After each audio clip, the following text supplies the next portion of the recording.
श्रीमद् भगवद गीता के प्रत्येक शनिवार को होने वाले इस कक्षा में आप सभी का स्वागत है। आज हम चतुर्थ अध्याय पे चर्चा करेंगे, तो उसके पहले रिवीजन करते हुए अभी तक क्या क्या हुआ इसके ऊपर चर्चा करते हैं। श्रीमद् भगवद गीता का यह ज्ञान जो है मोक्षदा एकादशी जो अभी गई थी, इसी तिथि पे जो है कृष्ण अर्जुन को यह ज्ञान दिए थे। और अर्जुन जैसे हम जानते हैं, कुछ जो है प्रश्न स्टार्टिंग के फर्स्ट अध्याय में उन्होंने अपने संशय व्यक्त किए थे कृष्ण पे, कि वह जो है कंफ्यूज हो गए थे अपने धर्म पे, और क्या असली धर्म है, क्या कार्य करना चाहिए हमें या हर जीवात्मा को प्रत्येक परिस्थिति में क्या क्या कार्य करना चाहिए। तो यही प्रश्न अर्जुन जो है गीता के इस संवाद के माध्यम से परम गुरु जो हैं, कौन? श्री कृष्ण आदि गुरु जो हैं, सबसे प्रथम पुरुष, सर्व कारणम जो हैं, सभी कारणों के कारण, सभी व्यक्ति, सभी इवन ब्रह्मा जी, विष्णु जी जिनसे उद्गम हुए हैं, उनसे कृष्ण अवसर लेकर ये प्रश्न पूछ रहे हैं। जब कोई भी व्यक्ति, कोई बड़ा व्यक्ति आता है हमारे सामने, तो उसका सबसे ज़्यादा लाभ हम कैसे ले सकते हैं?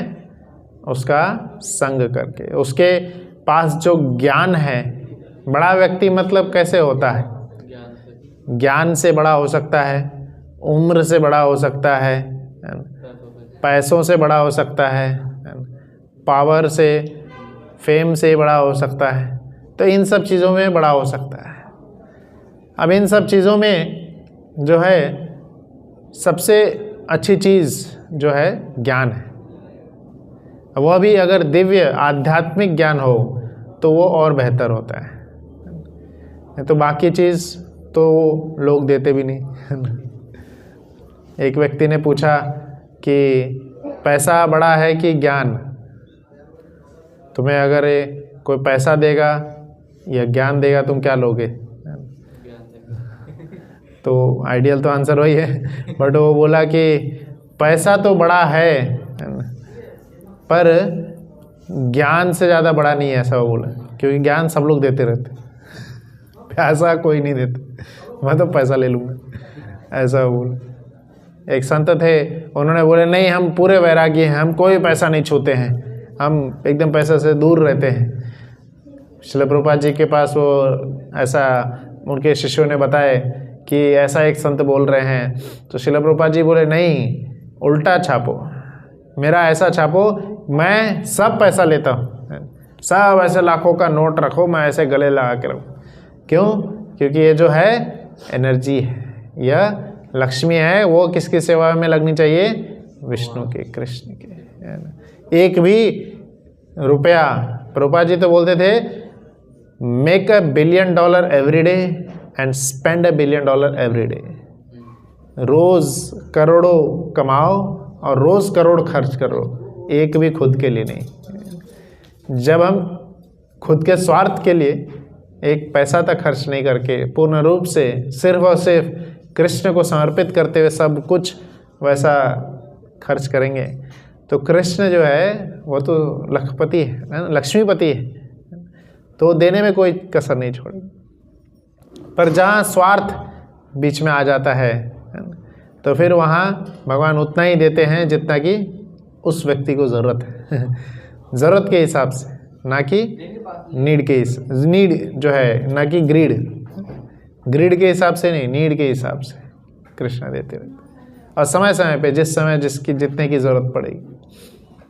पर अगर जैसे कृष्ण का अभी सुंदर मंदिर बन रहा है, तो इस सब में तो बहुत ज़्यादा ज़रूरत ही है। तो पूर्ण रूप से कृष्ण की सेवा में जितना भी पैसे आए, तो बेस्ट से बेस्ट हम फेस्टिवल्स ऑर्गेनाइज करेंगे कृष्ण के लिए। भगवान के कई सारे फेस्टिवल आते रहते हैं, बेस्ट से बेस्ट फेस्टिवल ऑर्गेनाइज करेंगे, बेस्ट प्रसाद बनाएंगे, सभी को देंगे, है ना, बेस्ट भगवद्गीता सभी को वितरण करेंगे। तो धार्मिक कार्य में जो भी ऐसे कार्य में हम आगे बढ़ते हैं, है ना, उनमें जितना भी धन लगाया जाता है या किसी भी धन का हमें कोई भी कर्म नहीं लगता, वो सब कर्मा फ्री हो जाता है। तो ऐसे परम व्यक्ति जो होते हैं उनसे हम इस प्रकार का हम लाभ ले सकते हैं। तो ऐसा ही अवसर कृष्ण और अर्जुन जो है, कृष्ण और अर्जुन के संवाद के समय आया था। कृष्ण के सामने अर्जुन शिष्य के रूप में दूसरे अध्याय में समर्पित करते हैं खुद को, बोलते हैं शिष्यस्ते हम साधिमाम त्वं प्रपन्नम, तो शिष्य के रूप में मैं आपके सामने हूँ। कार्पण्य दोष हो, मुझे कृपणता का दोष आ गया है। वो थे क्षत्रिय, कृपणता का दोष कैसे बोल रहे थे? वो क्या दानी नहीं थे? कृपण कौन होता है? जो दान नहीं करता है वो कृपण होता है। कृपण वही होता है जो दान नहीं करता है, कृतज्ञता का भाव जिसमें नहीं होता है। पर उस श्लोक में वह दान के हिसाब से कृपणता नहीं बता रहे, वह सामर्थ्य के हिसाब से बता रहे, सामर्थ्य के हिसाब से। जिसके पास ज़्यादा सामर्थ्य है, अगर वो उसके हिसाब से कार्य नहीं कर रहा है तो भी वह कृपण है।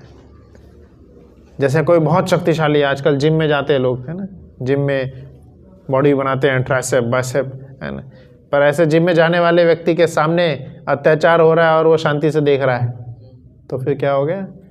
कृपणता हो गया, कृपण हो गया वो। कृपण वही नहीं जो अपना धन होते हुए धन ना दे किसी को, कंजूस वो नहीं है। बल होते हुए बल का भी सही उपयोग नहीं कर रहा है, या ज्ञान होते हुए ज्ञान का सही उपयोग नहीं कर रहा है। अगर कोई व्यक्ति डॉक्टर है, उसके सामने अगर कोई तड़प रहा है ऐसे ऐसे और वो कुछ नहीं कर रहा है डॉक्टर, तो वह भी कृपण है। कृपण मतलब कंजूस है।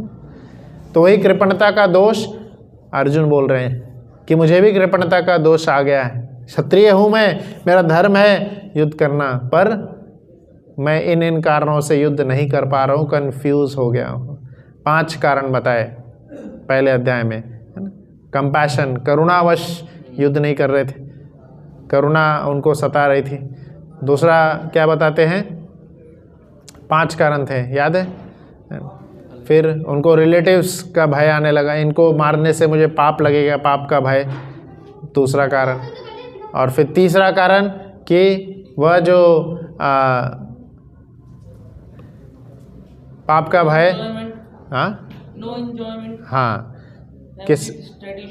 किसी प्रकार का जो, या जब उनको राजगद्दी मिल जाएगी तो राजगद्दी मिलने के बाद में किसी प्रकार का वो एंजॉयमेंट नहीं देख रहे हैं, क्योंकि वो जब राजगद्दी मिल जाएगी तो ले जाके दिखाएंगे किसको, है ना। जब ट्रॉफी मिल जाती है ले जाके दिखाते ना, पापा मैं जीत गया, फ्रेंड्स में जीत गया, है ना। कार मिल जाती है तो नई कार से उतनी खुशी नहीं होती, जब दूसरे बोलते हैं हाँ बढ़िया कार है, उससे उतनी खुशी हो जाती है ना। तो और फाइनली बोले फैमिली ट्रेडिशन लुप्त हो जाएगा, तो यह ज्ञान आगे कौन फैलाएगा, और अंत में कंफ्यूज हो जाते हैं अपने ड्यूटी से। तो इन्हीं सब शोक का, इन्हीं सब जो कारण वो बता रहे हैं कृष्ण, इसका सभी का उत्तर देते हुए कृष्ण जो परम गुरु हैं, आदि गुरु हैं, उन्होंने हर एक का डिटेल में उत्तर देते हुए बताए कि सबसे पहले उन्होंने कंपैशन को सॉल्व करते हुए दूसरे अध्याय में 3 चीज़ों पर चर्चा की है। जो दूसरे जीवों पे हम करुणा दिखाने लगते हैं कि ये जीव, अगर मैं इसको, ये अधर्म कर रहा है, मैं नहीं मारूंगा तो क्या हो, ये कृष्ण तो यही ज्ञान बताए कि सबसे पहला क्या, कि तुम यह समझो कि तुम शरीर नहीं हो, आत्मा हो। कोई भी जीवात्मा कभी मरता नहीं है। वही ज्ञान स्टार्टिंग में 20 श्लोक में दिए, 11वें दूसरे अध्याय के 11वें श्लोक से 30वें श्लोक तक आत्मा का ज्ञान। शरीर कैसे बना है, पंचतत्व से 5 एलिमेंट, वो सब सुनाए। पूरे 25 एलिमेंट से जो शरीर बना है वो सुनाए। सांख्य योग का ज्ञान, तत्पश्चात निष्काम कर्म योग के बारे में बताए। अब शरीर नहीं है, आत्मा हो, ये समझ गए, तो अब क्या है, हम शरीर में रह रहे हैं, ये समझ गए। We are living in this body, we are not this body, we are living in this body. हमें शरीर में रह रहे हैं। अब जब शरीर में रह रहे हैं, जैसे रेंटी होते हैं, कोई टेनेंट आता है तो टेनेंट को क्या बोला जाता है, कुछ नियम बताए जाते हैं, है ना। ज़्यादा शोर शराबा नहीं करना, ज़्यादा यहाँ पे पार्टी वार्टी नहीं करना है, ये सब नियम जो भी रेंट लेता है उसको बता दिए जाते हैं। तो आत्मा ने यह शरीर रेंट पे लिया है, अब इसमें रहने के इससे क्या क्या काम है उसके नियम है। तो वह नियम आगे उसी दूसरे अध्याय में निष्काम कर्मयोग और कर्मयोग के बारे में बताए। तो अर्जुन बोले कि अरे वाह, इतने बड़े बड़े नियम आप सुना रहे हैं, तो क्या ऐसा कोई है जो कि ये सारा नियम पालन करता है कि यह सिर्फ नियम किताब के में लिखे गए हैं? तो आत्म साक्षात्कार व्यक्ति के क्या लक्षण हैं जो इन सब नियमों को पालन कर रहा है, आइडियल रूप से जो रह रहा है, उनके क्या लक्षण हैं, उसके बारे में अर्जुन चर्चा करते हैं, पूछते हैं प्रश्न। तो वो 5 प्रश्न पूछते हैं वहाँ पे दूसरे अध्याय के अंतिम के श्लोकों में कि आत्म साक्षात्कार व्यक्ति के कैसे चलता है, वह कैसे दिखता है, कैसे बैठता है ना, और कैसे दूसरों से बातचीत करता है। यह इसके ज़रिए बताना चाह रहे थे संसार को कि जो व्यक्ति भगवान के सभी नियमों को पालन कर रहा है उसका कैसे कृष्ण रक्षा करते हैं, वो कैसे डिस्टर्ब नहीं होता है। तो वो सभी दूसरे अध्याय के अंतिम के श्लोकों में चर्चा किए। तो इतना सब ज्ञान जब अर्जुन को कृष्ण दे रहे थे तो अर्जुन धीरे धीरे एक एक पॉइंट क्लियर होता चला गया, पर नए डाउट्स और आते चले गए। एक नया डाउट आ गया अर्जुन के मन में कि अब आप मुझे इतना सब ज्ञान दे रहे हो तो ज्ञान लेना ज़्यादा श्रेयस्कर है, मैं जाके ज्ञानी बन जाऊं कि सब कुछ छोड़ छाड़ के चले जाऊं, सन्यासी बन जाऊं। जब कोई स्टूडेंट ज़्यादा पढ़ाई करने लगता है, साइंस, मैथ्स, फिजिक्स, केमिस्ट्री, ये सब इतने सारे सब्जेक्ट आ जाते हैं, फिर क्या लगता है अरे बहुत हो गया, बहुत हो गया, इतना पढ़ाई नहीं करना सब छोड़ देते हैं, इतना कौन पढ़ाई करेगा। जब नीट का लोग एग्ज़ाम देते हैं बच्चे लोग, है ना, नीट मेडिकल के लिए, तो मेडिकल का एग्ज़ाम देने के लिए नीट की इतनी मोटी किताब होती है, इतनी मोटी किताब पढ़ के नीट का एग्ज़ाम देना है। अब वो पढ़ के बच्चों को क्या बताया जाता है कि अब आप ये पढ़ लीजिए, एक बार बस मेडिकल कॉलेज में घुस जाइए, बस लाइफ सेट है, कुछ नहीं करना। फिर कैसे तो मेहनत करके बेचारा घुस जाता है, और वहाँ जाके पता चलता है वहाँ तो इतनी मोटी किताब पढ़नी है वो तो सैंपल था, वहाँ इतनी मोटी किताब पढ़नी है। और ऐसे एक नहीं, हर सेमेस्टर में 8-8 सब्जेक्ट रहेंगे, 5-6 सब्जेक्ट रहेंगे, और वो सब सब्जेक्ट निकालने हैं जल्दी जल्दी करके, और साल भर में 3 या 4 साल का रहेगा, पहले तो 5 साल का होता था, 5 साल पूरा निकालना है। बोला ठीक है, ग्रेजुएट बन जाते हैं, ग्रेजुएट के बाद कुछ नहीं रहेगा। कैसे तो कर करके सभी सब्जेक्ट्स निकाल लिए, ग्रेजुएशन हो गए। फिर पता चला ग्रेजुएशन की तो कोई पूछता तक नहीं, ग्रेजुएट को कोई भी नहीं पूछता, पोस्ट ग्रेजुएट लेना ही होगा, एमडी करना ही होगा। तो एमबीबीएस तो सब है, हर गली नुक्कड़ में एमबीबीएस बैठा है, एमडी जो करता है उसी का मान सम्मान होता है, एमडी करना ही होगा। ले फिर एमडी के लिए फिर अलग एडमिशन, अलग फिर उसमें और इतने बड़े बड़े किताबें और थेसिस सबमिट करनी है। फिर इस तरह से अब देखते जाता है बेचारा, समझ जाता है कुछ समय के बाद कि ये जाल जो है कभी ना ख़त्म होने वाला है। फिर डॉक्टरेट करो, फिर पोस्ट डॉक करो, है ना, फिर प्रैक्टिस करो, और उसमें भी अच्छा एटिकेट्स बना के रखे रहो, है ना। तो यह जो है कभी ना ख़त्म होने वाला सिलसिला चलते चला जाता है। और जितना फिर खुद भोगे हैं, फिर क्या आता है, अपने बच्चों को ही बोलते तुम भी पढ़ो सेम खुद परेशानी में फंसे, फिर बच्चे को यही बोलते हैं तुम भी पढ़ो, तुम भी डॉक्टर बनो, तुम डॉक्टर क्यों नहीं बन रहे, डॉक्टर क्यों नहीं बन रहे। और फिर बच्चा वो प्रेशर में रहता है, सोचता है क्या हुआ था पापा को, क्यों इतना बार बार मुझे बोलते रहते हैं डॉक्टर बनो, डॉक्टर बनो, डॉक्टर बनो। तो यह उसी तरह से अर्जुन यहाँ पे पूछे कि ज्ञान लेना श्रेयस्कर है कि सब कुछ छोड़ करके संन्यास लेना श्रेयस्कर है। संन्यास लेना ज़्यादा आसान दिखता है, सब कुछ छोड़ करके निकल जाओ, आसान दिखता है संन्यास लेना। तो कृष्ण का इसी प्रश्न का उत्तर देते हुए तीसरा अध्याय शुरू करते हैं।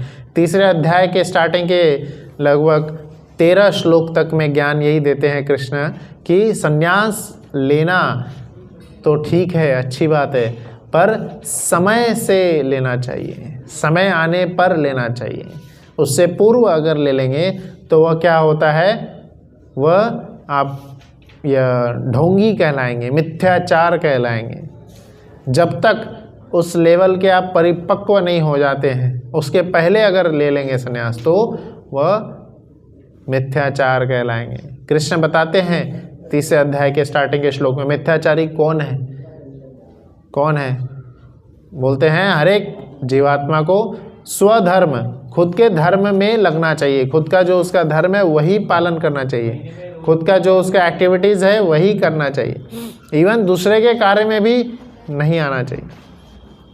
हम देखते हैं जैसे बाहर इवन डिपार्टमेंट में भी जो भी हम कार्य कर रहे होते हैं, अगर जो हमारा डिपार्टमेंट नहीं है हम उसमें जाके अगर कुछ बोलते हैं तो उसका जो बॉस है वो क्या बोलेगा, ये तुम्हारा काम है क्या, तुम अपना काम करो जाके।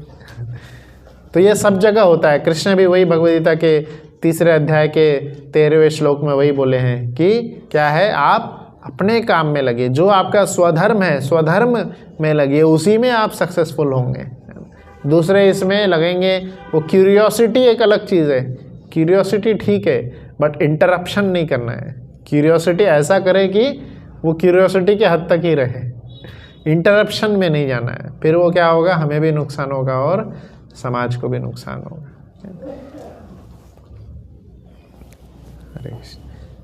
और इसी श्रृंखला को आगे बढ़ाते हुए कृष्ण फिर बताते हैं कि स्वधर्म करते हुए हमें देवता जो ये समाज में रह रहे हैं, तो समाज में रहते रहते हम क्या है, एक बद्ध हैं, साइकिल में जुड़े हुए हैं। तो साइकिल को समझाते हैं, सब अपने अपने स्वधर्म को करते रहेंगे और उस स्वधर्म को करते करते हम किसको प्रसन्न करेंगे, देवताओं को प्रसन्न करेंगे। और फिर देवता जो है हमें क्या करेंगे, उसी प्रसन्नतावश उसी कर्म का हमें रिजल्ट देंगे। तो हम अपने कर्म से देवताओं को प्रसन्न करेंगे, देवता उसी कर्म का रिजल्ट हमें देंगे। तो ये जो साइकिल है चलेगा। इस साइकिल का 5 श्लोकों में 19 से लेके 21 वगैरह में बताए हैं कृष्ण। और अंत में फिर 21वें श्लोक में बताते हैं आइडियल जो लीडर होता है, लीडर का रोल क्या होता है। 21वें श्लोक में ये बताए थे लीडर कौन होते हैं, उसी लीडर को जो है सब कोई फॉलो करते हैं। यह 3 अध्याय के 21वें श्लोक में बताया। और फिर धीरे धीरे लीडर का रोल कैसा होना चाहिए, फिर कृष्ण बोलते हैं कि मैं खुद जो है, ऐसा कोई भी जीवात्मा नहीं है जो कि अब बिना कार्य किए रह सकता है। कृष्ण खुद का एग्जाम्पल दिए, जनक महाराज का 2 एग्जाम्पल देते हैं, खुद जनक महाराज का और खुद का एग्जाम्पल देते हैं। मैं इतना महान हूँ, पूरे तीनों लोकों में मुझे करने के लिए कुछ नहीं है, ऐसा कृष्ण बोले। मैं अध्यक्षेन प्रकृति सूयते सचराचर, उनकी अध्यक्षता में, कृष्ण की अध्यक्षता में पूरी प्रकृति चलती है, तो उनको कार्य करने के लिए क्या ही है। पर एक एग्जाम्पल सेट करने के लिए कृष्ण खुद भी सारे कार्य करके दिखाए हैं, कर रहे हैं, सारे कार्य कर रहे होते हैं कृष्ण, और वह भागवतम में वर्णन आता है। तो यह सब समझाते हुए कृष्ण यह जब बता रहे थे तो अर्जुन को यह सब तो ठीक है, बोले हम मैं कर्म तो करने को तैयार हो गया हूँ, सब कुछ समझ में आ गया है। पर क्या होता है ना, जब मैं संसार में हम लोग रहते हैं तो अर्जुन क्या बोले, कर्म करते करते कई बार ऐसा होता है कि मैं कुछ ऐसे गलत कार्य कर देता हूँ। बहुत बार मुझे पता होता है कि ये नहीं करना चाहिए, पर फिर भी बलाद्यव नियोजियात, बलपूर्वक मैं ऐसा मेरे मन में आ जाता है और मैं वही कार्य, गलत कार्य ही कर देता हूँ। कई बार सही और गलत में डिसीजन हम नहीं ले सकते। विद्या क्या चीज़ होती है, विद्या यही होती है कि हम सही और गलत में डिसीजन ले सकें, निर्णय कर सकें कि क्या सही है क्या गलत है। और कई बार हमें सही और सही में चूज़ करना होगा, उसमें सबसे ज़्यादा सही क्या है। तो ऐसे केसेस में मैं फंस जाता हूँ और बलपूर्वक जानबूझ के मैं क्या कर देता हूँ, गलत कार्य कर बैठता हूँ। तो कृष्ण से वो पूछे अर्जुन की कैसे मैं इससे बाहर आ सकता हूँ, क्यों मैं, कौन सा बल है जो मुझसे काम करवा रहा है, क्यों मैं गलत कार्य कर रहा हूँ, या कोई भी जीवात्मा क्यों गलत कार्य कर रहा है, ऐसा अर्जुन पूछे। तो 3 अध्याय के 36वें श्लोक में ये पूछे थे। 37वें श्लोक में फिर कृष्ण बताए कि क्या है वो कौन सा वह बड़ा कारण है जिस कारण से गलत कार्य में लगते हैं। बहुत इंपॉर्टेंट श्लोक था। कामेश क्रोधेश रजोगुण समुद्भव, रजोगुण समुद्भव। तो अर्जुन यही पूछे से सबसे बड़ा दुश्मन कौन है मेरा जो मुझे गलत काम में लगाया जा रहा है। तो कृष्ण बताया कि काम वासना जो है यही हमें हर इंसान को गलत कार्य में लगाती है। और काम किस वजह से उत्पन्न होता है? क्रोधेश, क्रोध की वजह से। और क्रोध किस वजह से? रजोगुण, रजोगुण समुद्भव, रजोगुण से। रजोगुण में जैसे ही व्यक्ति जाएंगे रजोगुण में, फिर क्या होगा? गलत कार्य वो करेगा ही करेगा। तो यह श्लोक के जरिए कृष्ण यह बताए हर एक जीवात्मा का दुश्मन जो है रजोगुण है। किसी भी जीवात्मा का दुश्मन कहीं बाहर नहीं है, कोई दूसरा व्यक्ति नहीं है। कोई भी दूसरा व्यक्ति है, कोई दूसरा जो कंट्री है, या कोई दूसरा स्टेट है, कोई दूसरा समाज या समुदाय नहीं है। क्या है उसका दुश्मन? कौन है? रजोगुण है। 3 गुणों में, 3 प्रकृति के 3 गुणों में हम कार्य कर रहे होते हैं, तमोगुण, रजोगुण, सत्वगुण। तो रजोगुण में जब हम रहते हैं तो गलत कार्य करते हैं। तमोगुण तो हमें पूरा ही नाश कर देगा।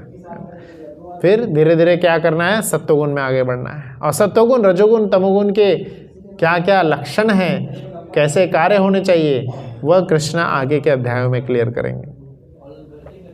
तो यही जो है पूरा 3रे अध्याय उसी के साथ अंत हुआ। और यह ज्ञान देते देते अर्जुन जो है थोड़ा सा उनका मूड ऑफ होने लगा। ज़्यादा जब हम लेक्चर देने लगते हैं फिर लोग मन से भटक जाते हैं, माइंड से, है ना।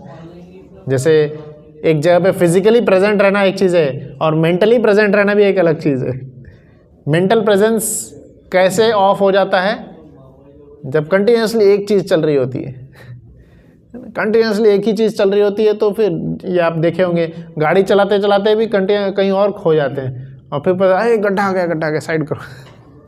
पूरा ध्यान से हम गाड़ी चला रहे होते हैं, पूरा ध्यान से आंख देख रहे हैं खोल करके, फिर भी मन भाग जाता है कहीं और, कुछ और सोचने लग जाता है। फिर पता नहीं अचानक से कोई सामने आ जाता है, फिर ध्यान हटता है। फिर यही अर्जुन के साथ भी ऐसा कृष्ण महसूस किए। अर्जुन ने पूछा नहीं, कृष्ण ऐसा महसूस किए कि इसका ध्यान भटक रहा है। इसको लग रहा है कि मैं कोई मामूली ज्ञान दे रहा हूँ, कोई ऐरा गहरा चीज़, ऐसे मतलब करंट अफेयर सुना रहा हूँ या जोक सुना रहा हूँ।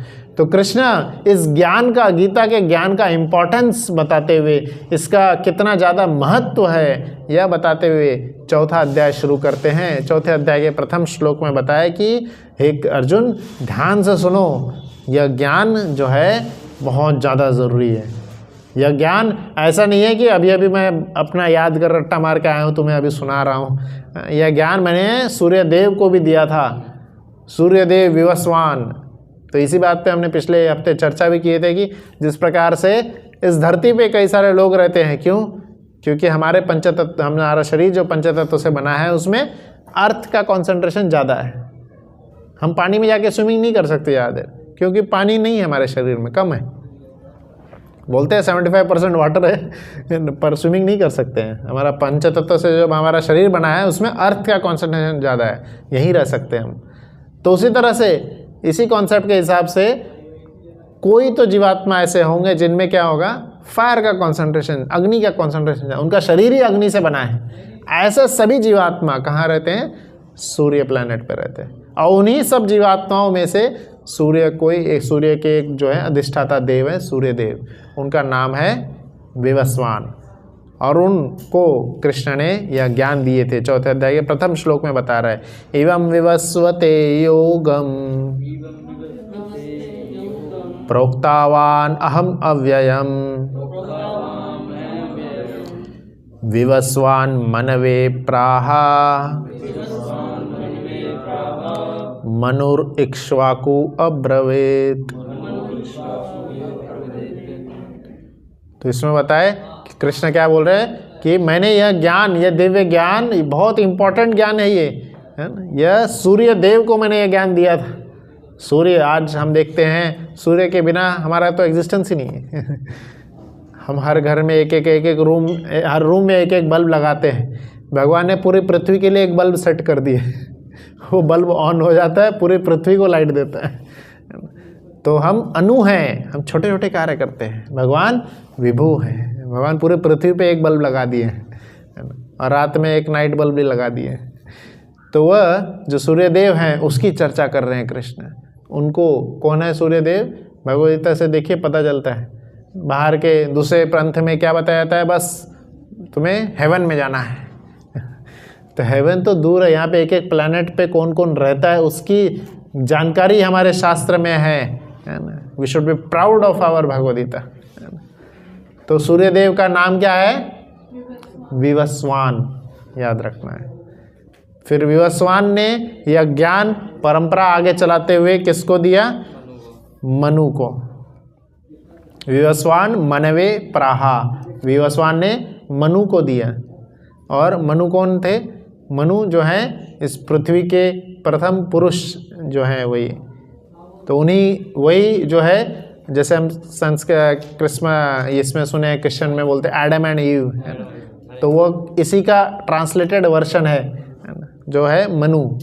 मनु ही है जो कि मनुष्य जाति को आगे बढ़ाए।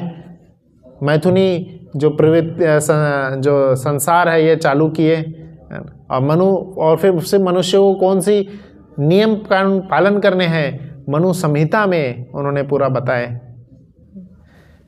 और फिर यह उनके जो पुत्र हुए, मनु के पुत्र हुए कौन, मनुर इक्ष्वाकु अब्रवीत, इक्ष्वाकु को दिए। इक्ष्वाकु हम जानते हैं कि राम जिस वंश में उत्पन्न हुए वही है इक्ष्वाकु का वंश। इक्ष्वाकु के आगे पुत्र होते चले गए, उनमें कौन आते हैं, राम जी प्रकट होते हैं। भगवान श्री रामचंद्र की जय। तो यह दिव्य ज्ञान है, ऐसा ही नहीं है। पर क्या होता चला गया, जैसे आप अभी यहाँ पे कुछ सीखे है ना, तो आगे चल के बाहर जाके किसी को बताएंगे, है ना, फिर वो किसी और को बताएगा, है ना। पर हमारी बुद्धि क्या है, छोटी सी है। हम 10 बात यहाँ से सुन के जाएंगे, आगे जाके सिर्फ 4 ही बात बोल पाएंगे, और वो आगे जाके 1 ही बात बोल पाएगा, और वो आगे जाके तो पता नहीं क्या बोले थे भूल जाएंगे। और इसमें कोई भी आश्चर्य वाली बात नहीं है।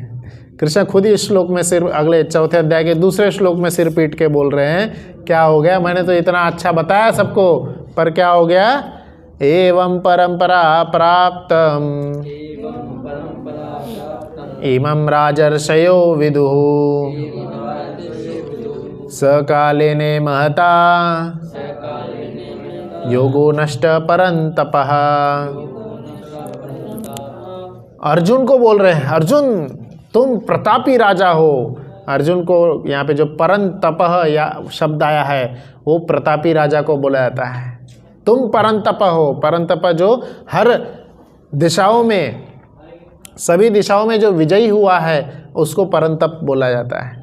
तो अर्जुन को यहाँ संबोधित करते हुए बोल रहे हैं, तुम बहुत जगह पे विजय हासिल किए हो, तो तुमसे एक उम्मीद लगा रहा हूँ। क्या उम्मीद है कि मैंने जो परंपरा चालू की थी, क्या ज्ञान बांटने का, भगवद गीता का ज्ञान अर्जुन ने सूर्यदेव को दिए थे, सूर्यदेव आगे मनु को दिए, मनु इक्ष्वाकु को दिए, वो आगे बढ़ाते चले गए। बट धीरे धीरे क्या होता चला गया, स कालेने महता योगो नष्ट परंतप। काल के प्रभाव से धीरे धीरे वो ज्ञान लुप्त हो गया। कोई आगे फिर गीता क्लास कंडक्ट ही नहीं कर रहा था, गीता के बारे में कोई आगे कुछ बता ही नहीं रहा था, सब अपने काम में लग गए और गीता फिर खत्म हो गई, लुप्त हो गई। इसलिए फिर से मैं नया सेशन चालू कर रहा हूँ भगवद गीता का। और वह क्या है, पहला स्टूडेंट उसके कौन थे, अर्जुन। अर्जुन के द्वारा यह ज्ञान फिर से कृष्ण चालू किए। और यह सुनकर के अर्जुन का सिर ही चकरा गया। अर्जुन क्या बोले, मैं आपका पूर्ण रूप से आदर करता हूँ, पूर्ण रूप से सम्मान करता हूँ, पर कैसा है ना, थोड़ा सा मुझे कन्फ्यूजन हो रहा है। आप भी मेरे उम्र के ही हैं। अर्जुन कृष्ण को क्या बोल रहे हैं, आप मेरे ही उम्र के हैं, साथ में खेले पले बड़े हैं, है ना, सिर्फ जगह अलग था। आप वृंदावन में आए, मैं इधर आया, तो उम्र बराबर है। पर सूर्यदेव को कहाँ से आप गए उधर, बताए भी नहीं, अकेले अकेले जाके पार्टी करके आए। उधर चले भी गए, उसको ज्ञान भी दे दिए, और सूर्यदेव से मिले कैसे आप, कब गए थे उसको मिलने के लिए, है ना। तो यही प्रश्न चौथे अध्याय के चौथे श्लोक में अर्जुन पूछे हैं। अर्जुन उवाच अपरम भवतो जन्म परम जन्म विवस्वतः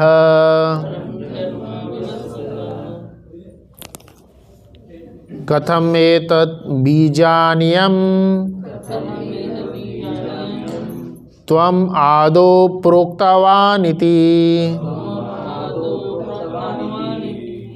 तो अर्जुन यहाँ पूछ रहे हैं अपरम भवतो जन्म।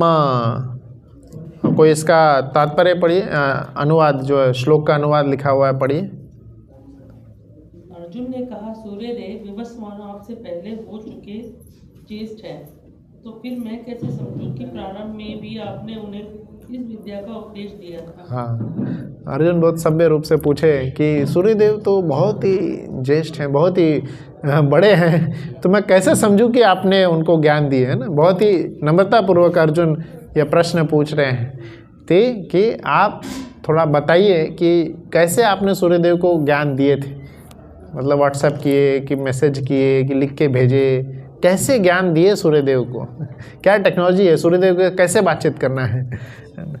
तो अर्जुन के उस मनोभाव को कृष्ण समझ जाते हैं और अगले श्लोक में बोलते हैं, 5वां श्लोक चौथे अध्याय का। श्री भगवान उवाच बहुनी मे व्यतीतानि जन्मानि तव चार्जुना तान्यहं वेद सर्वाणि न त्वं वेत्थ परन्तप। तो यहाँ पे व्यासदेव बता रहे हैं, पहला ही शब्द बोलते हैं श्री भगवान उवाच। तो किसी भी श्लोक में अर्जुन उवाच लिखे हैं, अर्जुन ने बोला तो अर्जुन उवाच लिख दिए, है ना। पर व्यासदेव ने कहीं भी जहाँ कृष्ण बोल रहे हैं हर जगह क्या लिख रहे हैं, श्री भगवान उवाच। ऐसा नहीं लिखेगी कृष्ण उवाच, ये भी लिख सकते थे, संस्कृत का ग्रामर उनको भी आता है, पर वो क्या लिख रहे हैं, श्री भगवान उवाच। एक भी शब्द को हमें हल्का नहीं लेना है, एक एक शब्द क्या है, वेद का ज्ञान है, वेद है, एक एक शब्द वेद ज्ञाता परम पुरुष भगवान श्री कृष्ण ने बोले। इसलिए एक एक श्लोक जो कृष्ण बोल रहे हैं बहुत ज़्यादा इम्पोर्टेंट है और बहुत ज़्यादा क्या है, ऑथेंटिक है, ऑथेंटिक है।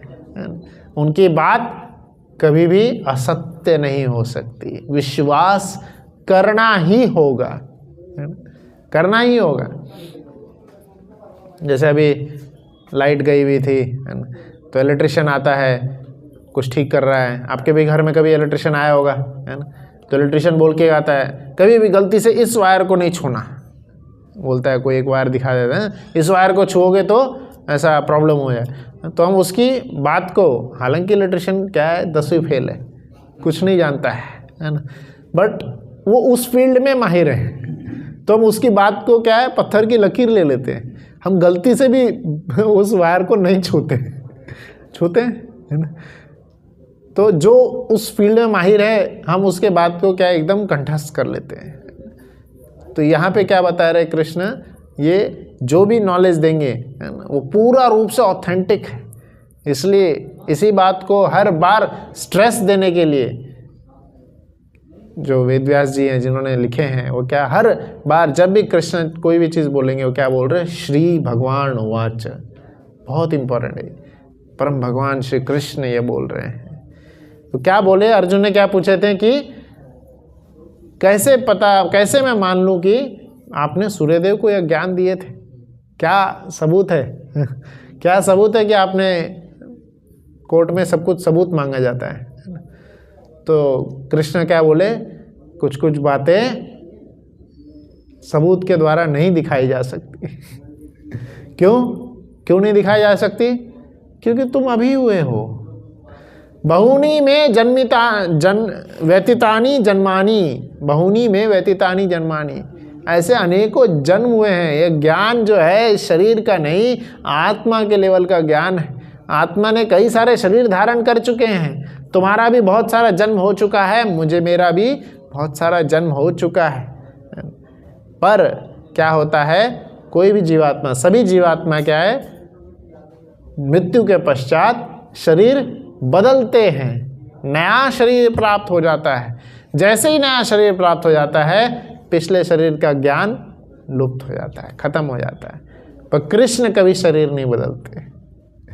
कृष्ण कभी ऐसा नहीं ये शरीर छोड़ के गए अब उनको नया शरीर प्राप्त होगा।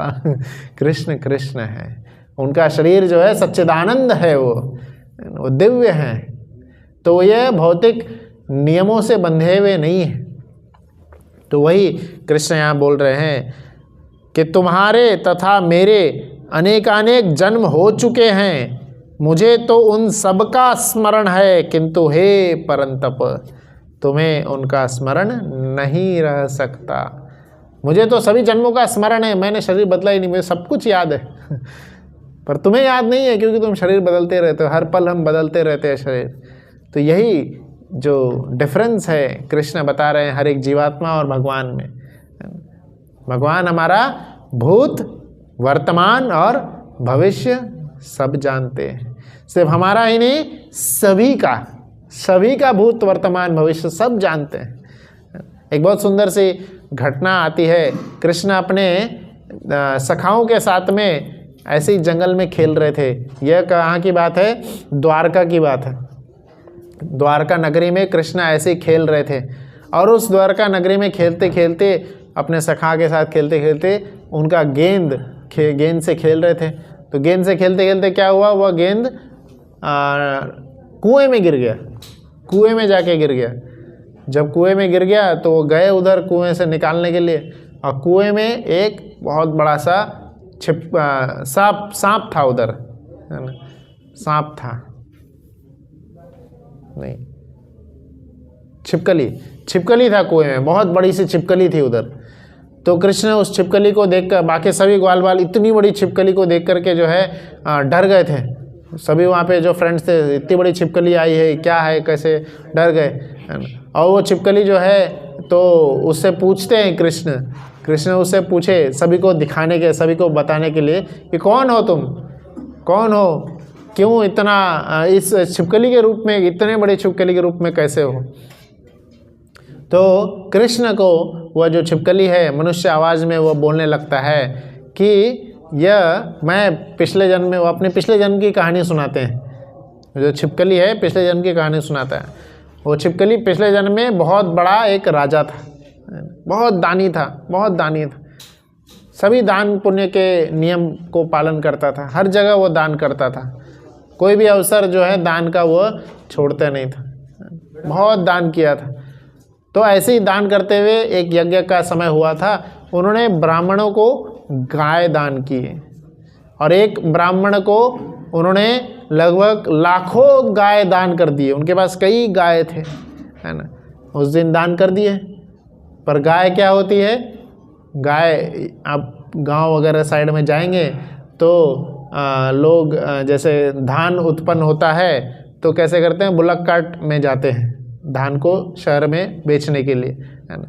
बुलक कार्ट, कोई बुलक कार्ट में तो कभी बैलगाड़ी है, बैलगाड़ी में कभी ट्रैवल तो नहीं किए, बट बैलगाड़ी की एक बहुत ही सुंदर खास बात है, कोई बता सकते हैं? बैलगाड़ी से जब ट्रैवल करेंगे कभी भी ट्रैफिक नहीं होगा और कोलिजन कभी नहीं होगा, टक्कर लग गया, गिर गए, है ना। क्यों? बैलगाड़ी सिर्फ बैल को एक बार रास्ता दिखाना होता है ना, और उसके बाद आराम से आप सो भी जाएंगे ना, बैल अपने आप आपको, बैलगाड़ी में आप बैठ जाएंगे, बैल पहुंचा देगा आपको आपका जहाँ घर है आपको पहुंचा देगा, वो उसको रास्ता याद हो जाता है। ऐसा कोई गाड़ी है जब आप सो गए, ड्राइविंग कर रहे, गाड़ी पहुंचा देगी। आजकल ऑटोमेटिक गाड़ी बन गई है, बट उसमें भी जगह रहना पड़ता है। हाँ, तो बैलगाड़ी ऐसा था जो कि क्या है, बैल को याद हो जाता है कि हाँ मैं कहाँ से आया। वो फिर उसमें जो किसान होता है सो जाता है आराम से पीछे, और उसको घर पहुंचा देते हुए। तो ऐसे ही जो गाय जो दान किया गया था वो ब्राह्मण को, तो जो गाय दान किया गया था उसको अपना पिछला घर याद था, उसको उस घर से आसक्ति खत्म नहीं हुई थी। अब राजा ने तो दान कर दिया। अब दान के हिसाब से गाय को अब ब्राह्मण के घर में रहना चाहिए, पर क्या हुआ, गाय चल के वापस अपने घर आ गई। दान करके ब्राह्मण सभी गाय को लेके चले गए, 1 लाख पूरे सभी को लेके चले गए। एक गाय उसमें से वापस आ गई थी। गाय राजा का जो काऊ शेड था उसमें, आप गौशाला था उसमें वापस आ गई थी। अब अगले दिन ये राजा को पता नहीं, किसी को पता नहीं, वो गाय वापस आ गई, अपना घुस गई। अब अगले दिन क्या होता है कि राजा फिर से कोई ब्राह्मण आए, राजा उनको भी दान कर रहे, राजा उनको भी गाय दान किए। अब उनको वही दान किए, वही वाली गाय जो पिछले रात को वापस आ गई थी, वही गाय अब दूसरे ब्राह्मण को दान कर दिए। सिर्फ वही वाली नहीं, उसके एक और 1 लाख का सेट था, उसमें वो एक गाय दान कर दिए। तो वही गाय क्या हो गई, रिपीट हो गई। अब वो जो ब्राह्मण थे और ये जो ब्राह्मण होंगे दोनों शायद पड़ोसी होंगे, है ना। तो दोनों पड़ोसी हैं। तो जो पहला ब्राह्मण था, ये ब्राह्मण तो बहुत होशियार था, वो सब कुछ जानता था, सब कुछ देखता था।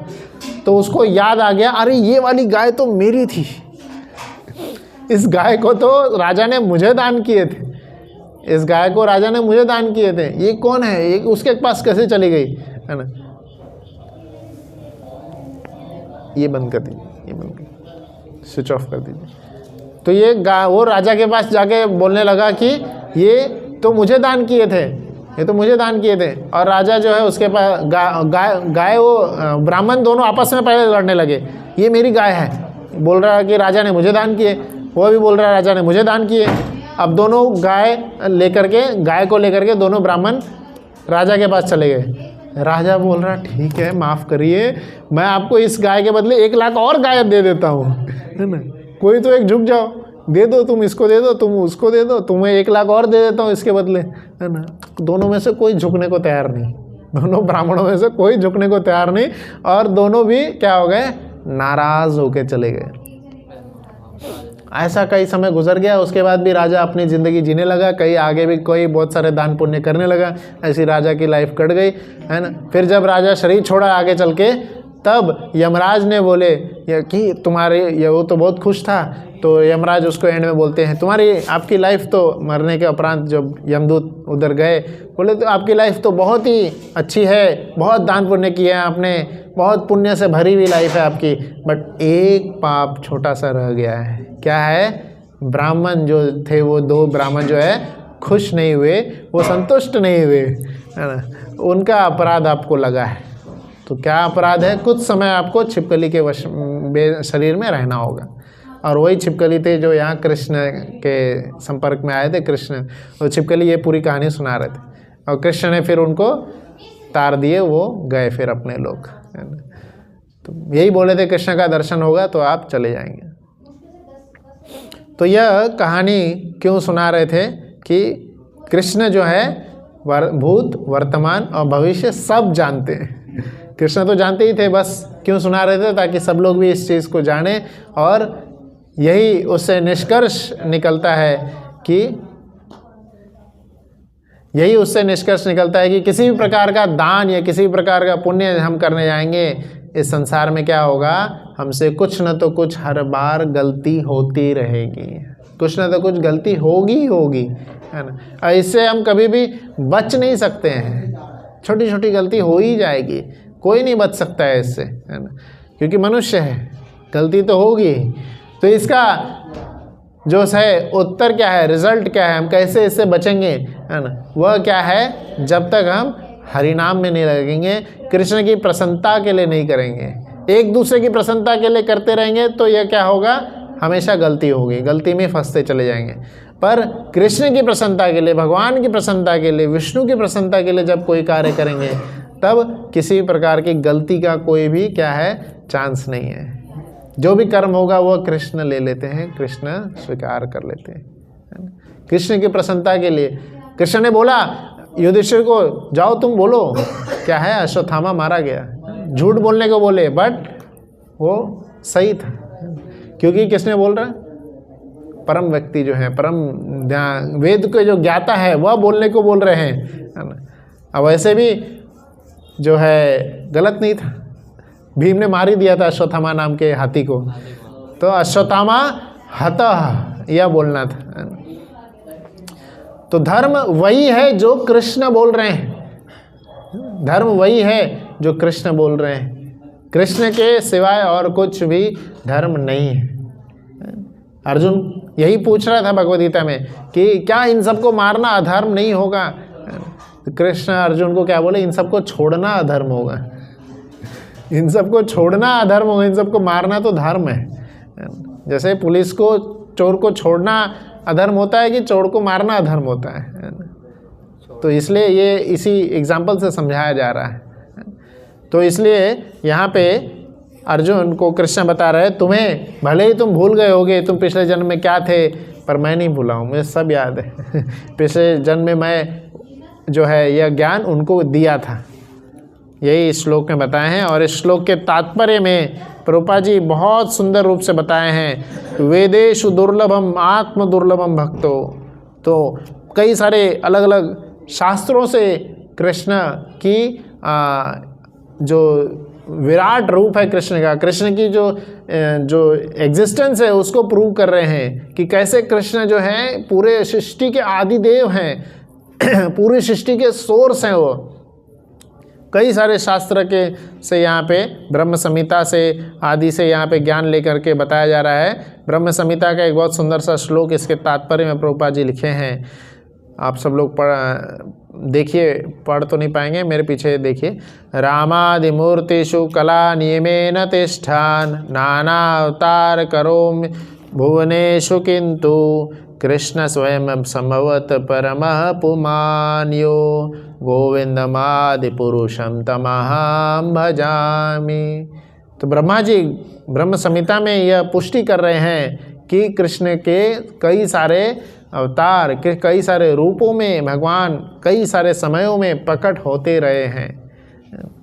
तो यह यहाँ इस श्लोक में पुष्टि कर रहे हैं, जैसा कृष्ण ने बोले कि मैं हर रूप में हर युग में आते रहा हूँ, मुझे सब कुछ पिछला याद है, तुम भूल गए हो, क्योंकि क्या है, तुम शरीर बदलते रहते हो।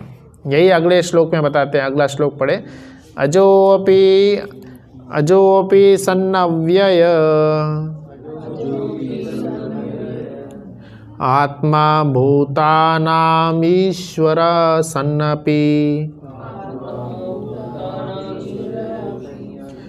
प्रकृतिं स्वाम अधिष्ठाय संभवामि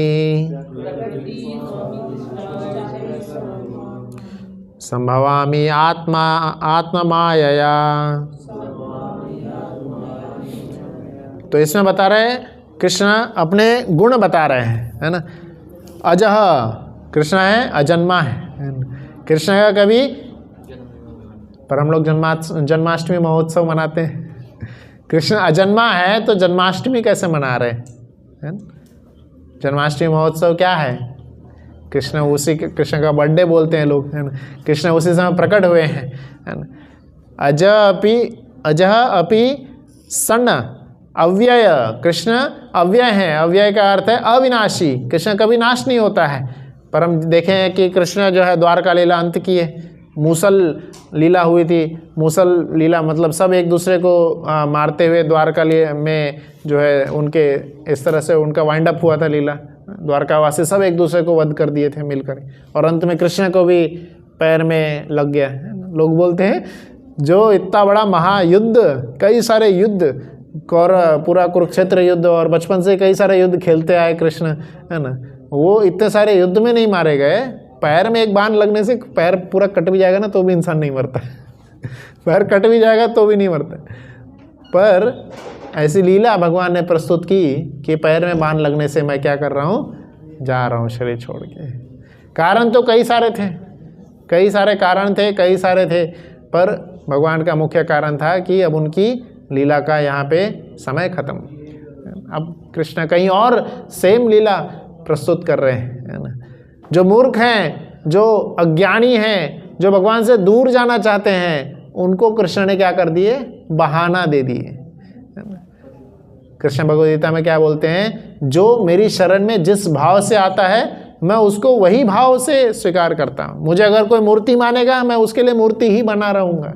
कोई मुझे अगर अपना सखा मानेगा मैं उसके लिए उसका मित्र बन जाऊँगा। कोई मुझे अपना पुत्र मानेगा तो मैं उसके लिए उसका बेटा बन जाऊंगा, है ना। तो इस तरह से कृष्ण हर संबंध निभाने को तैयार है। और अगर कोई बोलता है कि कृष्ण मैं आप में नहीं मानना चाहता, मैं आपको नहीं मानना चाहता, मैं जो है एथीस्ट बनना चाहता हूँ, कृष्ण 100 बुद्धि देंगे, 100 कारण बताएंगे। लोग बोलते हैं ना 100 ways that God doesn't exist तो ये बुद्धि भी कृष्ण ही दे रहे हैं, वो अपनी खुद से सोच पा रहा है वो, है ना। भगवान ही उसको बुद्धि दे रहे हैं कि मैं नहीं हूँ, ठीक है, ये प्रूव कर दो तुम मैं नहीं हूँ। प्रूव करने की बुद्धि भी कृष्ण ही दे रहे हैं। तो यहाँ पे वही बता रहे हैं कि कृष्ण जो भूलना चाहते हैं उसको भुला देते हैं, है ना। उसको बिल्कुल याद नहीं दिलाएंगे, कृष्ण उससे कोसों दूर हो जाएंगे। और जो याद करना चाहते हैं कृष्ण हमेशा उसके साथ रहेंगे, हमेशा उसके पास रहेंगे। उसको कभी ये फील ही नहीं होगा कि मैं इस जगत में अकेला हूँ। जगन्नाथ जब साथ में है तो कोई भी अनाथ नहीं है, सब सनाथ है, सब जगन्नाथ जी के बेटे हैं। तो वही यहाँ पे बता रहे क्या है, कृष्ण अजन्मा है और अव्यय है। कृष्ण का कभी जन्म नहीं हुआ है, बट फिर भी जन्म लेते हैं कृष्ण। ये मूर्खों को कंफ्यूज करने के लिए, जो भगवान में भरोसा नहीं रखना चाहते उनको कंफ्यूज करने के लिए, हाँ देखो मैं भी नॉर्मल जन्म ले रहा हूँ, माँ बेटा से, मेरे माता है देवकी माता, पिताजी हैं वसुदेव। जबकि वही वसुदेव और देवकी के सामने प्रकट होकर के कृष्ण उनके पूर्व के 3 जन्म याद दिला दिए उनको पिछले 3 जन्मों में तुम ये थे, मैं तुम्हारे इन पुत्रों के इन नाम से इस पुत्र में आया था। आपने देखे हैं कोई बच्चे जो है 4 भुजाओं से प्रकट हुए हैं, ढेर सारे गहने लेके प्रकट हुए हैं है ना। तो कृष्ण की जन्म और लीलाएं, कर्मों को समझना दिव्य है, उनको हम समझ नहीं पाएंगे, है ना। तो इसलिए क्या करना है हमें, बस क्या करना है, नमस्कार करना है, शरणागत होना है, प्रणाम करना है, नमस्कार करना है, बस, है ना। कृष्ण के लीला को रेसिप्रोकेट नहीं करना, मतलब उसको एज इट इज कॉपी नहीं करना है। कृष्ण गोवर्धन उठा सकते हैं, है ना, हम एक छोटा सा करताल भी नहीं उठा पाएंगे। करताल जो बजाते हैं, है ना, वह करताल भी नहीं हम उठा पाएंगे। लोग बोलते हैं कृष्ण रासलीला किए, पहले गोवर्धन उठाए बाद में किए। हम ये स्टेज पे नाचने बोलेंगे, ये नॉर्मल स्टेज है, इस पे भी नाचने में लोगों को कन्फ्यूजन होगा, नहीं नाच पाएंगे, है ना। या वो सीढ़ी पे लोग कोई नाच सकता है, सीढ़ी पे, ये सीढ़ी है यहाँ पे, कोई सीढ़ी पे चढ़ते ऊपर नीचे नाच के दिखाए, है ना। कृष्ण सांप पे नाच के दिखाए, वो भी एक सांप नहीं, सांप के ऐसे सांप जिसपे 1000 उसके फन है और हर फन कृष्ण को डसने जा रहा है, मारने जा रहा है, पर कृष्ण उसको डांस के जरिए, नृत्य के जरिए उस फन को दबा भी रहे हैं और सुंदर दूर से क्या दिख रहा है कि दिव्य नृत्य प्रस्तुत कर रहे हैं और एक हाथ में बांसुरी भी बजा रहे थे, ताकि जो ऑडियंस थी उनको भी अच्छा लगे। हाँ, ये काले नाग पे नाचते हुए बहुत सुंदर सा फोटो है ना। तो कृष्ण गोवर्धन उठाए, काले नाग पे नृत्य किए, उसके बाद जो है रासलीला किए थे। रासलीला में उन सभी देवर्षियों को, उन सभी महान संतों को संग दिए अपना, जो कि पिछले अवतारों में भगवान का संग लेना चाहते थे। भगवान जब कश्यप के अवतार में आए थे, कई सारे जो कछुए हैं भगवान की सेवा करना चाहते थे। वरादेव के अवतार में आए थे, कई सारे भक्तगण उनका सेवा करना चाहते थे। राम जी के अवतार में आए, कई सारे ऋषिगण उनका सेवा करना चाहते थे। किस तरह से, माता सीता माता की तरह, लक्ष्मी माता की तरह एकदम निकट रह के आपकी सेवा करनी है। इसलिए तो राधा रानी एवं बाकी सब गोपियाँ क्या बोलती है, हे ब्रह्मा जी आपने ये पलके क्यों बनाई हैं? ये पलके मैं बार बार जब भी कृष्ण को देखते रहता हूँ, देखने ही नहीं देती है, बीच में आ जाती है। हम सोचते कितनी अच्छी पलके, हमेशा बंद रहे, हम सोए रहे हमेशा हम उठना नहीं चाहते, पर जो भक्तगण हैं वो बोलते हैं कि मैं निरंतर आपको देखते रहना चाहता हूँ, निरंतर, एक सेकंड का भी गैप ना हो। और वही सेकंड कौन देख पाएगा? जो हमेशा पास में रहेगा। अब कृष्णा बुढ़े बुढ़े एकदम बड़ी बड़ी दाढ़ी वाले ऋषि के साथ में नाचते तो कैसा रहता तो पर वही ऋषिगण क्या करते हैं, गोपियों के शरीर में आते हैं, गोपियों का शरीर लेकर के आते हैं और फिर वह रासलीला में। इसके तो हम कल्पना, इसके ऊपर हम बिल्कुल टिप्पणी कर ही नहीं सकते, आचार्यगण पूरा भागवतम में सुखदेव गोस्वामी ने कभी इस लीला पे चर्चा की ही नहीं, एक दो श्लोक में करके निपटा दिया, आगे बढ़े। तो क्योंकि इसके टिप्पणी के हम लायक ही नहीं है, हम इस पे नहीं चर्चा कर सकते। प्रभुपाद जी से किसी ने बोला रास लीला पे चर्चा करनी है, प्रभुपाद जी पूरा गोवर्धन लीला पे चर्चा की है। पहले गोवर्धन लीला समझो, पहले कृष्ण की कालिया नाग पे नाचने की लीला समझो, है ना, कौन है कृष्ण ये पहले जानो। ऐसे ही इन लीलाओं पे चर्चा करके हम क्या होगा, हम अपने आप का ही अपराध बढ़ाते चले जाएंगे। यही तो कृष्ण यहाँ बोल रहे हैं, कृष्ण अजन्मा है पर फिर भी प्रकट होते हैं। अब ये समझना हम आचार्यों के टीका से समझ पाएंगे कि जो अजन्मा है उसका जन्म कैसे होता है, जो अव्यय है फिर भी उसका नाश कैसे होता है। तो ये आचार्यों की टीका से ही हम समझ पाएंगे कृष्ण ऐसी लीला क्यों करते हैं, उनके लीला करने का क्या तात्पर्य है। तो प्रेमवश कृष्णा माता पिता को स्वीकार करते हैं, क्योंकि वह भक्त ने प्रार्थना किए थे आप मेरे पुत्र के रूप में, आपकी सेवा पुत्र के रूप में करना चाहता हूँ। जैसे पेरेंट्स जो होते हैं हमेशा अपने पुत्र का स्मरण करते रहते हैं, तो उसी प्रकार से कृष्ण को हमेशा स्मरण करना चाहते थे, इसलिए वह बोले कि मैं आपको पुत्र के रूप में स्वीकार करना चाहता हूँ। इसलिए कृष्ण उनके पुत्र के रूप में आते हैं। तो इस तरह से 5 रस में हम कृष्ण का सेवा कर सकते हैं। शांत रस में, दास्य रस में, जिसमें हम हमेशा दास्य रस में हमेशा भगवान की देखते रहते हैं, कुछ सेवा करते रहते हैं, उनकी सेवक बन के रहते हैं। दास्य रस के बाद साख्य रस में भगवान के सखा बन के सेवा कर सकते हैं। तत्पश्चात भगवान के माता पिता वात्सल्य रस में सेवा कर सकते हैं। तत्पश्चात माधुर्य रस में सेवा कर सकते हैं। तो ये 5 रसों का वर्णन आता है शास्त्र में। और उसी के बाद यह 7वां श्लोक, बहुत ही फेमस दिव्य श्लोक, जो हर घर घर में हर एक व्यक्ति जानता है ना। आप सब लोग दोहराइए, यह श्लोक कृष्ण बोले हैं, है ना? यदा यदा हि धर्मस्य ग्लानिर्भवति भारत अभ्युत्थानमधर्मस्य तदात्मानं सृजाम्यहम् परित्राणाय साधूनां विनाशाय च दुष्कृतां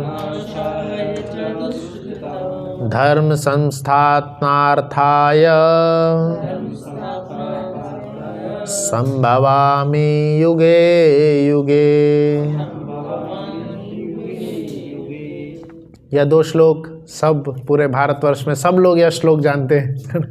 और बहुत सुंदर रूप से वो जो महाभारत का सीरियल आया था उसमें यह श्लोक और ही दिव्य वाणी में सुनाया गया था। कई लोग बोलते हैं जब वो श्लोक सुनते हैं तो ऐसा रोंगटे खड़े हो जाते हैं, बहुत ही एकदम बहुत ही अच्छी लगती है ये श्लोक। तो यह श्लोक में कृष्ण, आप सब इस श्लोक का तो मीनिंग जानते हैं। इस श्लोक में कृष्ण बताए कि यदा यदा ही धर्मस्य, जब भी धर्म की क्या होती है, ग्लानि। ग्लानि का कई अर्थ बताया जाता है। ग्लानि का जैसे कृष्ण अभी एक अर्थ पहले इस श्लोक में बताया कि क्या हो गया, ज्ञान लुप्त हो गया। तो धर्म भी कई बार लुप्त हो जाता है या उसको पालन करना लोग छोड़ देते हैं। और जब भी ऐसा होता है उसको फिर से वापस स्थापित करने के लिए कृष्ण आते हैं। और कब आते हैं, तो युग युग में, हर युग में कृष्ण प्रकट होते हैं। अलग अलग रूप में अलग अलग अवतार लेके कृष्ण प्रकट होते हैं। और कृष्ण के प्रकट कैसे होंगे उसका कारण, उसका तरीका समझना हमारे लिए क्या है, बहुत ही ज़्यादा मुश्किल है। तो प्रभुपाद जी के इस श्लोक में, इस तात्पर्य में अगर आप देखेंगे, प्रभुपाद जी ने इन 2 श्लोक पे ज़्यादा विवरण नहीं किए हैं। ये 2 श्लोक जो है बहुत ही बाहर जो इतना फेमस है, 4थे अध्याय का 7वां श्लोक और 8वां श्लोक, यदा यदा ही धर्मस्य और परित्राणाय साधूनां। परित्राणाय साधूनां में तो कृष्ण बताए उनके प्राकट्य का क्या कारण है, क्या कारण बताते हैं। परित्राणाय साधूनां, साधु को तारण करने के लिए, उसको उद्धार करने के लिए प्रकट होते हैं। और विनाशाय च दुष्कृताम, विनाश करने के लिए, किसका, दुष्कृत लोगों का विनाश करने के लिए। और धर्म की स्थापना करने के लिए हर युग युग में प्रकट होते हैं। पर यह सारे कार्य कृष्ण किसी और से भी करवा सकते थे। क्या रावण को मारना के लिए खुद आने पड़ने की ज़रूरत थी? आजकल हार्ट अटैक से लोग मर रहे, कैंसर से लोग मर रहे, तो कृष्ण को उस समय आइडिया नहीं आया था कि चलो इसका हार्ट ऑफ कर देते, अपने आप ही मर जाएगा। तो ये सब आइडिया था उनको, है ना।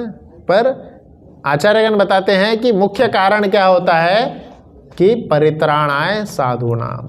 उनके भक्तगण जो इतना कृष्ण को याद करते रहते हैं, स्मरण करते रहते हैं, उन भक्तों पे कृपा करने के लिए कृष्ण प्रकट होते हैं। उन भक्तों को याद दिलाने के लिए, उनका रूप दिखाने के लिए प्रकट होते हैं कृष्ण, उन भक्तों को के ऊपर कृपा करने के लिए, है ना। कृष्ण जब राम जी जब इनको रावण को मारना था तो खुद ही जा कर के सब कुछ कर सकते थे, क्या नहीं कर सकते थे कृष्ण। सुग्रीव ने बोला कि आप मुझे अपनी शक्ति बताइए, तो ये 7 ताल के ट्रीज हैं, वृक्ष हैं, इतने हेवी हैं। तो बाली क्या करता था, बाली इसको हर एक ट्री को एक पंच में गिरा देता था। राम जी बोले अच्छा, मैं 7 को एक ही बाण में उड़ा दूंगा। इसमें कौन सी बड़ी बात है। तो जब विभीषण आया शरणागत होने के लिए, विभीषण सब ने अपने अपने अलग अलग ओपिनियन दे रहे थे कि शरणागत नहीं, इनको नहीं लेना शरण में, इनको नहीं लेना, तो फिर भी विभीषण को ले लिए, शरणागत ले लिए। तो सुग्रीव का मूड ऑफ हो गया, तो जब लेना ही था तो मुझसे पूछ क्या ले रहे थे फिर। तो फिर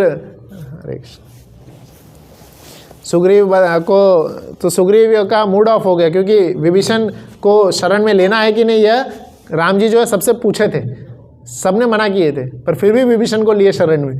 तो अंत में राम जी बोले थे क्या, एक बार भी अगर कोई मेरे शरण में आ जाता है तो मैं उसको कभी भी निराश नहीं करता, मैं उसको शरण देता हूँ। तो विभीषण कि इस शरणागत आने पर सुग्रीव पूछ रहे थे, मन में सोच रहे, अब सुग्रीव अब पूछने की तो हिम्मत नहीं दी, तो मन में सोच रहे थे कि क्या कैसे, मतलब ये अगर हमारा लंका हमारे बारे में, जय श्री श्री जगन्नाथ बलदेव सुभद्रा महारानी की जय, हमारे सारे सीक्रेट जाके उधर बता देगा तो रावण आके हमें हरा सकता है। तो मन में ये रामचरितमानस में वर्णन आता है, तुलसीदास जी बहुत सुंदर रूप से लिखते हैं, जय श्री प्रभुपाद की जय। तो वो तुलसीदास जी लिखते हैं कि राम जी वहाँ पे सुग्रीव को बता रहे हैं कि रावण क्या, पूरे विश्व के जितने भी असुरगण हैं, जितने भी देवतागण हैं, गंधर्व किन्नर, सारे भी एक बार में एक साथ से भी अटैक करेंगे ना, यह सब मेरे नाखून के अग्रभाग के तेज के बराबर भी नहीं है। तो क्या ही वह भेद लेके जाएगा।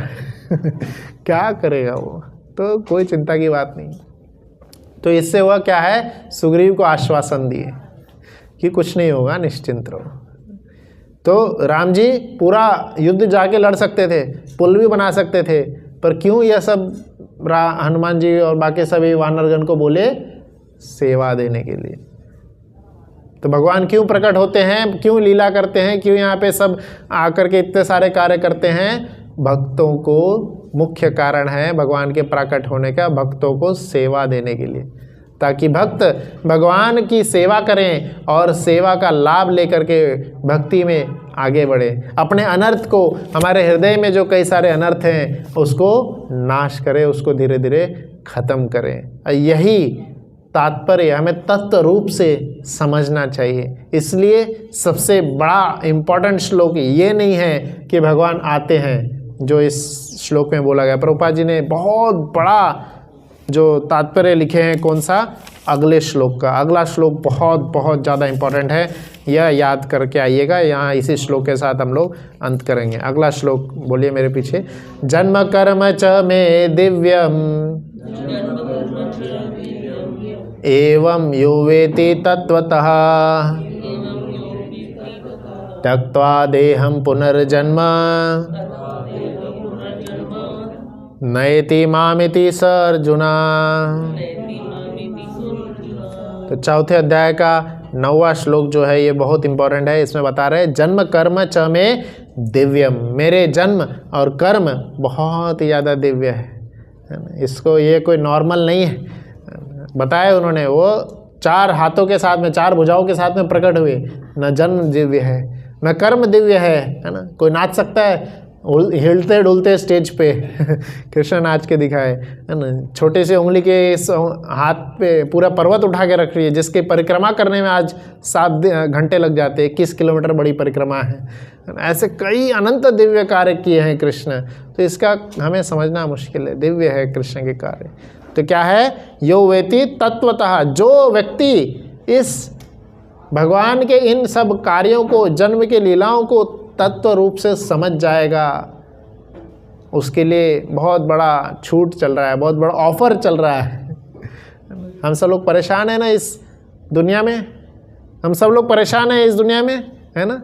परेशानी से बचना है, भगवत धाम जाना है, तो भगवान के धाम में, जो भगवान का धाम है, जहाँ कृष्ण स्वयं रहते हैं, जहाँ सिर्फ सुख ही सुख है ना। ऐसा एक गाना आया था बहुत समय पहले, चल चले हम उस जगत में जहाँ कोई गम ना हो, जहाँ सिर्फ सुख ही सुख हो, है ना। कोई ऐसा ही बहुत बढ़िया सा गीत, लेके चलो तुझे, हाँ बोलिए कि चलूँ, है ना, के तले जहाँ गम भी ना हो और शिव। तो उसके ऑथर से जाके किसी व्यक्ति ने पूछा कि भाई ऐसा जगह कहाँ है जहाँ कोई गम ना हो, है ना। हम तो इतने गम में नहा रहे हैं कि हर जगह गम ही गम है ना। फेविकॉल भी कम पड़ जाता है, बहुत सारे गम है, गम ही गम है, गम के सागर में ही डूबो रहे। तो कहाँ है वह जगह? ऑथर बोला पता नहीं कहाँ है ऐसे ही ख्याल आया, लिख दिया, किसी को पता नहीं है। पर इस श्लोक में कृष्ण बता रहे हैं कहाँ है वह जगह, कृष्ण के धाम में। और कृष्ण के धाम में जाने का रास्ता क्या है, कृष्ण के जन्म और कर्म को तत्व रूप से सिर्फ जान लेना है, सिर्फ समझ जाना है कि कृष्ण ने ऐसा क्यों किए, भगवान के ये कार्य क्यों हैं।